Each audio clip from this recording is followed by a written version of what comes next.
नमस्कार, आप देख रहे हैं के न्यूज। मैं हूं आपके साथ सोनी चौहान। हमारे खास कार्यक्रम में आपका स्वागत है और आज हम अपने इस खास कार्यक्रम में आपको मिलवाने जा रहे हैं एक खास मेहमान से, डॉक्टर नौहेरा शेख जी से, जो कि राष्ट्रीय अध्यक्ष हैं AIMIEP की, यानी ऑल इंडिया महिला एम्पावरमेंट पार्टी की, जो एक बिजनेस वुमेन है, जो CEO हैं हीरा ग्रुप की। आज इन्हीं से होगी खास बातचीत। उज्जैन में 12 साल की बच्ची के साथ ही खौफनाक जो वारदात सामने आई, उसको लेकर हम बातचीत करेंगे। साथ ही आपको बता दें कि महाकाल की नगरी में शर्मसार कर देने वाली जो घटना सामने आई, पुलिस ने एक ऑटो रिक्शा ड्राइवर को गिरफ्तार किया है। आरोपी भरत सोनी को जब फॉरेंसिक जांच के लिए घटनास्थल पर ले जाया गया तो उसने हिरासत से भागने की कोशिश की।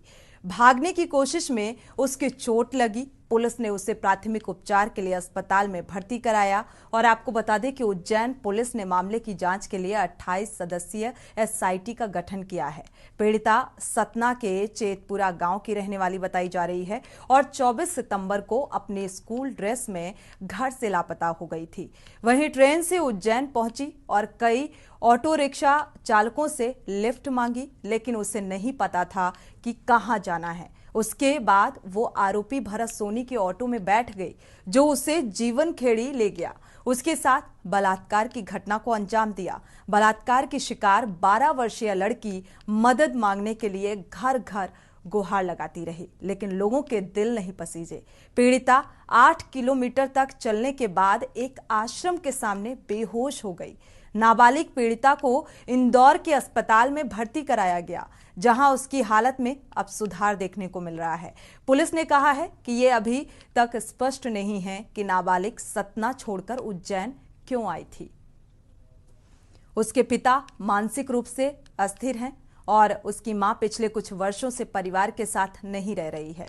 लड़की अपने दादा और बड़े भाई के साथ रह रही थी। घटना ने पूरे देश को झकझोर कर रख दिया है। हालांकि इस घटना को लेकर राजनीति भी हुई, कई तरीके की बयानबाजी भी सामने आई और आज CM ने इस बात का जिक्र भी किया कि दोषियों को बख्शा नहीं जाएगा। आज इसी मुद्दे को लेकर हम चर्चा करेंगे। हमारे साथ खास मेहमान जुड़ी हुई हैं डॉक्टर नौहेरा शेख जी, राष्ट्रीय अध्यक्ष हैं AIMIEP की और हीरा ग्रुप की CEO हैं। स्वागत है आपका के न्यूज में। और इस चर्चा में जिस तरीके से महिलाओं को लेकर अपराध चरम पर है और ये 12 वर्षीय बच्ची जिसके साथ दुष्कर्म की वारदात को अंजाम देता है एक ऑटो रिक्शा वाला। हालांकि अब कहा जा रहा है इस मामले की जांच पड़ताल होगी, कार्रवाई होगी और कार्रवाई हो भी रही है, लेकिन कार्रवाई प्रशासनिक स्तर पर कितनी लचर होती है और जिस तरीके से महिलाओं के प्रति अपराध सामने आ रहे हैं, क्या कहेंगी आप? जी, बस बड़ी अफसोस हुई इस बात को सुनकर और कुछ वीडियोस देखकर तो आंखों से आंसू निकल गए कि एक मासूम सी बच्ची की बात है। उस मासूम सी बच्ची का वाकया पूरे देश के बच्चियों के एजुकेशन के लिए जो है ऑब्जेक्शनेबल हो जाएगा, क्योंकि सारे देश के बच्चियों को, माओं को स्कूल्स को भेजने के लिए भी डर हो जाएगा। और खासकर से ये घटना जो है बहुत ही बड़ी बुरी घटना है और जो भी दरिंदों ने ये काम को किया है कि ये बहुत बड़ा गलत तरीका है और ये गलत चीज है, इसका हम खासकर से विरोध करते हैं। और हम ये सरकार से वहां की ये मांग करते हैं कि उन लोगों को खासकर से जो है इस तरह का पनिशमेंट दें कि देश देखता रहे। जिस तरह से उस बच्ची को देश देखता रहा, जिस तरह से उस बच्ची बगैर कपड़ों के बाहर आ गई और जिस तरह से वो बच्ची अपने खून की नाली को बहाती हुई बाहर आ गई और जो दूसरे बच्चों के लिए एक भयंकर सबब बन गई है। आज सुबह से मुझे हजारों कॉल आ गए और हमारी महिला एम्पावरमेंट पार्टी के महिलाएं कहते हैं कि अगर देश में बच्चियों के साथ इस तरह होता जाएगा तो हम बच्चियों को कैसे आगे बढ़ाएं, कैसे पढ़ाई पढ़ाएं। बच्ची जब स्कूल को जाती है तो वापस आने तक के लिए जो है हमारे दिल जो है धड़कते रहते हैं। तो और लड़कियों को खास कर से जो है इस चीज के लिए बहुत ज्यादा जो घटना हुई है वो सारे देश के दिलों को हिला देने वाली घटना है। आइंदा के दिनों में हमारे देश के प्राइम मिनिस्टर नरेंद्र मोदी जी को इसके ऊपर एक ऐसा स्टेप उठाना है कि ऐसे परिंदों को सीधा फांसी की सजा दी जाए और बिल्कुल। दूसरा उनको जिंदा ना रखा जाए। जब उनका प्रूफ मिल जाता है, जब उनका एविडेंस मिल जाता है, तो फिर उनको बिल्कुल टाइम ना दिया जाए। ये हमारी रिक्वेस्ट रहेगी बस। बिल्कुल, महिला एम्पावरमेंट को लेकर आप हमेशा काम करती रही हैं, जिस तरीके से महिला सशक्तिकरण को बढ़ावा देना।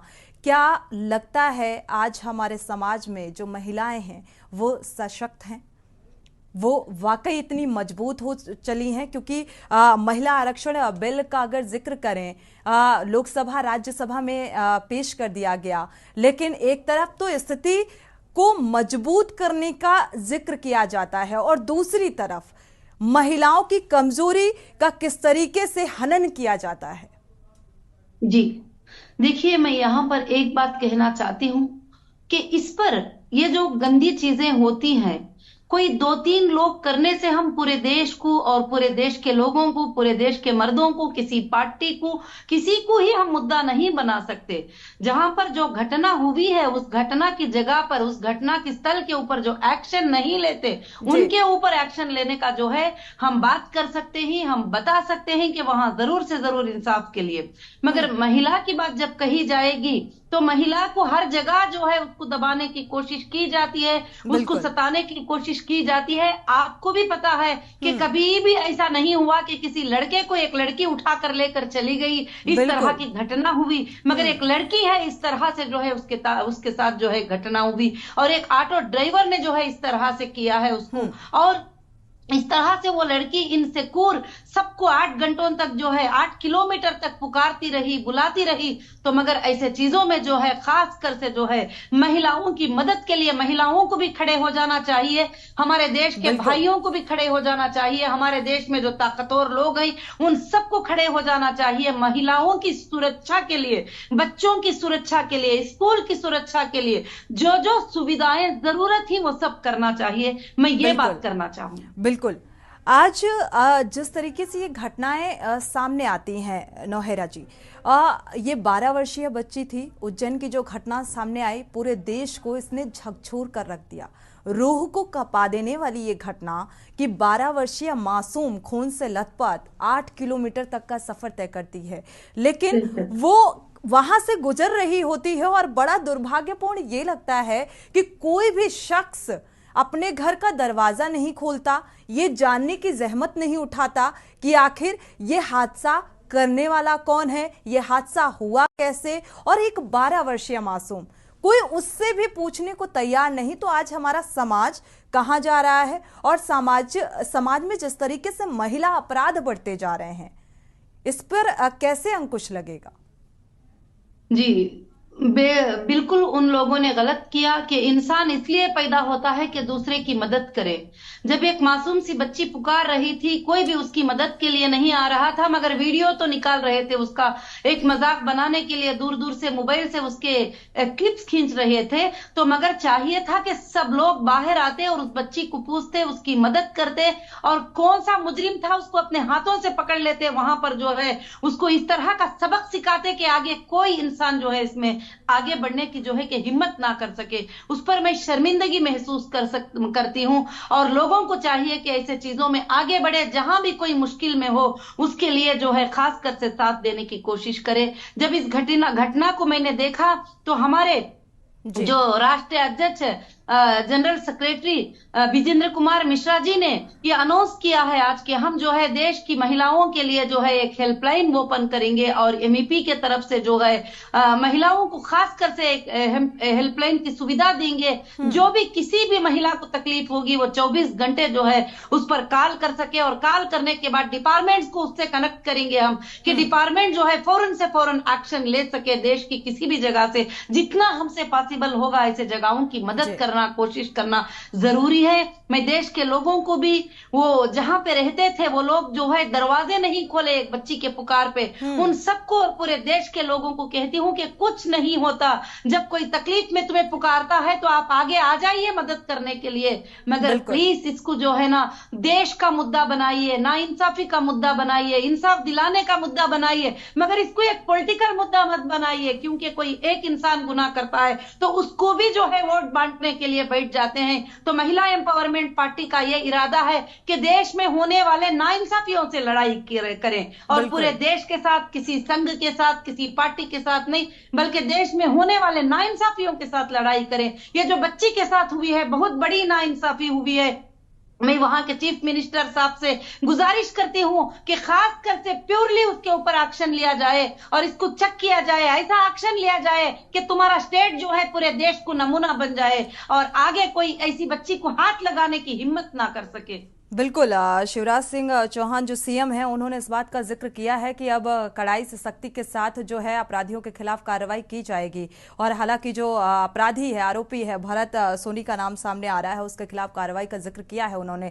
लेकिन आज भी हमारे समाज में क्या आप देख पा रहे हैं, क्योंकि आप महिला एम्पावरमेंट के लिए बहुत बेहतर काम कर रही हैं, उनकी मनोदशा को आप बहुत बेहतर तरीके से समझ पा रही होंगी। हेल्पलाइन नंबर जो आपने चालू किया, तो होप सो आने वाले समय में एक बेहतर रिजल्ट इसका सामने आए, ताकि ऐसी घटनाओं में कुछ कमी देखने को मिले। साथ ही क्या समाज में जो महिलाएं हैं उनकी सोच जो है, क्या आपको नहीं लगता अभी भी इतनी सीमित है कि वो खुलकर किसी अपने साथ हुए अपराध को रख नहीं पाती हैं? कितने बिल्कुल, बदलाव आप की बिल्कुल जरूरत सच है? कह रही है। जी। महिलाओं के अंदर यह हिम्मत आना चाहिए कि महिला बनकर वो बैठी नहीं और किसी महिला की पुकार को वो सुने और कोई भी तकलीफ में हो, उनकी बहन, उनकी बच्ची, उनकी बेटी, उसको सीने से लगाए।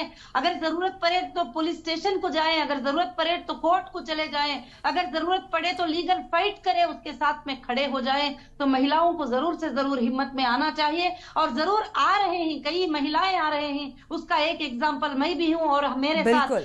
700+ डिस्ट्रिक्ट में हमारे महिलाएं जो है कमेटी बना चुके हैं। सुबह से उनके फोन पे फोन आ रहे थे कि मैडम जो है इस बात पे क्या करना चाहिए, कैसे हमारे बच्चे डर रहे हैं स्कूल को जाने के लिए, स्कूल में पढ़ने के लिए। हमारे बच्चियां कहते हैं कि इस तरह से हो गया, अब हम स्कूल को किस तरह से जाएं। तो जरूर देश के अंदर इसके सुरक्षा के लिए कुछ एक प्रोग्राम बनाना चाहिए, एक नई बिल पास करना चाहिए। ऐसे दरिंदों को सजा देने के लिए खास बिल जो है पार्लियामेंट में प्रोवाइड की जाए और ऐसे दरिंदों को सजा इमीडिएटली हो जाए, तो फिर कोई दरिंदा जो है इस तरह की सोच भी रखने के लिए जो है आगे नहीं बढ़ सके। बिल्कुल। कानून भी हैं, लेकिन उन कानूनों का पालन ठीक तरीके से नहीं किया जाता, इसीलिए ऐसे अपराधों को बढ़ावा मिलता है।